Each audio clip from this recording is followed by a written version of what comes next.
Hi there, my name's Jake, and I'm talking about today is the 3rd of August, and I just came back from the rally that's supporting the rally and the crossing of the bridge at the Sydney Harbour Bridge. I'm in Melbourne, so we walked to another bridge which was blocked off by the police.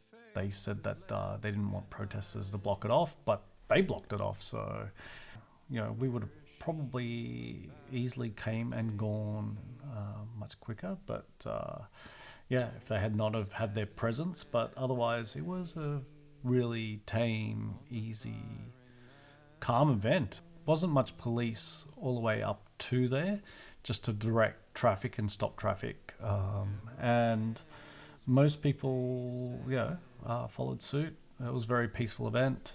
Basically, I've covered probably about 20 of these rallies.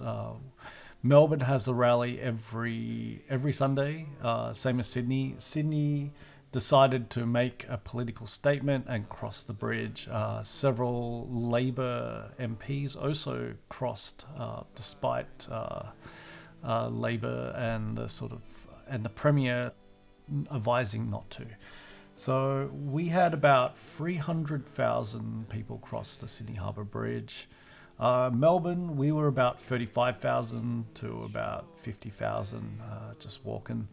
It was really impressive to see, especially when I turned the corner and walked into Bourke Street, and Bourke Street was, all of Bourke Street sort of walkway bit was completely packed. And then also going up the road, it was an incredible sight to see.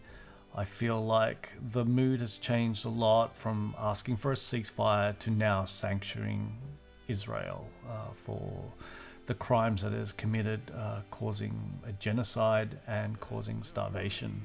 It's really tough to see these images of starvation, and I can feel basically the pain in the air.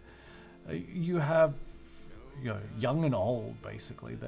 You have fairly old people who, they're retired, and they feel this is a moral outrage. But you have the youth as well, and the youth can see clearly that they do not want to be complicit to what is what they're sort of seeing. We would like answers from our government, the Australian government, on really choosing a side and not be silent, not be complicit, to grow a spine and actually lead instead of having to follow. Like, how many people is it going to take till they actually decide to create action? Anyway, this was today's event. I covered this event, and more so it's just something I actually really believe in, and something I would like to see change. Living here in Australia, you're far away, removed from most things that are happening in the world, but it doesn't mean that we can't try and change policies. I really feel like with the Gaza-Israel conflict, or the Palestinian-Israeli conflict, there needs to be intervention.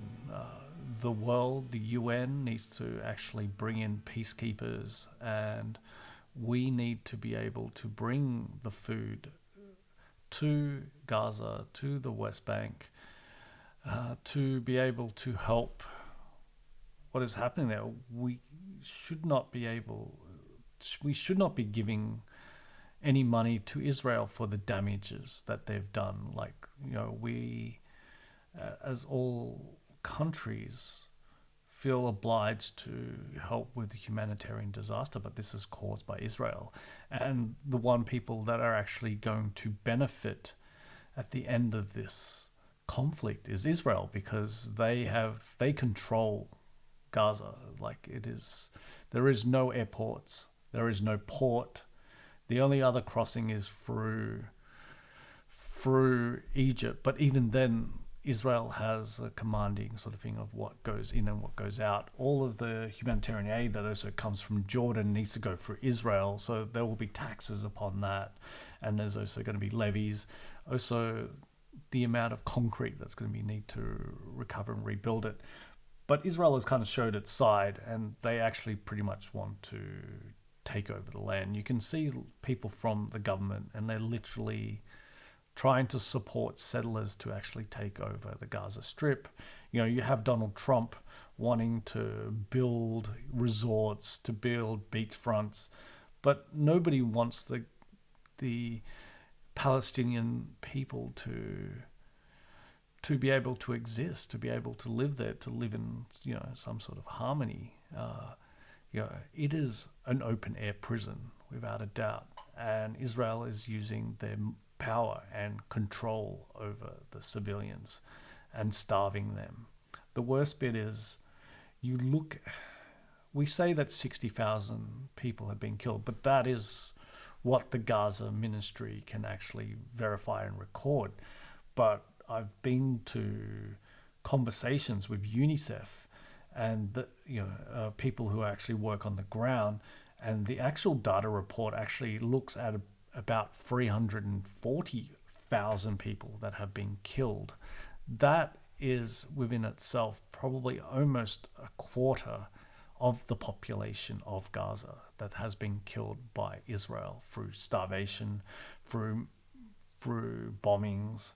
You see the images that are coming out of the city, and it's leveled. They're systematically destroying each and every building because they want to take over the land. Now, the land is very important because, one, it is by the beach, and taking over this land, is just high resort sort of thing. You go across the border from Gaza into Israel, and there's actually literally just several kilometers away, you have beautiful beachfronts and resorts and people, just having fun on the beach. It's kind of this weird apocalyptic dystopia. But, the only other thing they would probably want to do is to actually create almost like a Suez Canal, but to be able to transport oil from Saudi Arabia going through Israel and Egypt, to be able to bring oil from the Middle East to Europe. But Europe is already trying to make a change to renewable energy. So how long is this desire for oil going to be? Anyway, that was my rant for today, and how I feel about the Palestinian and Israeli conflict. And what can I say? I'll be probably there for the next Sunday and the next Sunday and the next Sunday until something actually happens. And I would like to be proud of my government to actually make a stand. Like, I'm half Malaysian. I'm very proud of how Malaysia sees Israel. You can't get into Malaysia with an Israeli passport, and Malaysia doesn't recognize it. So, yeah, I would like to see some sort of change. I would like to see my government actually just say, you know what? No, we are a strong country, and we don't need you, and we don't need to be able to utilize you unless you make changes. But really what needs to happen is actually intervention. And that was my cat.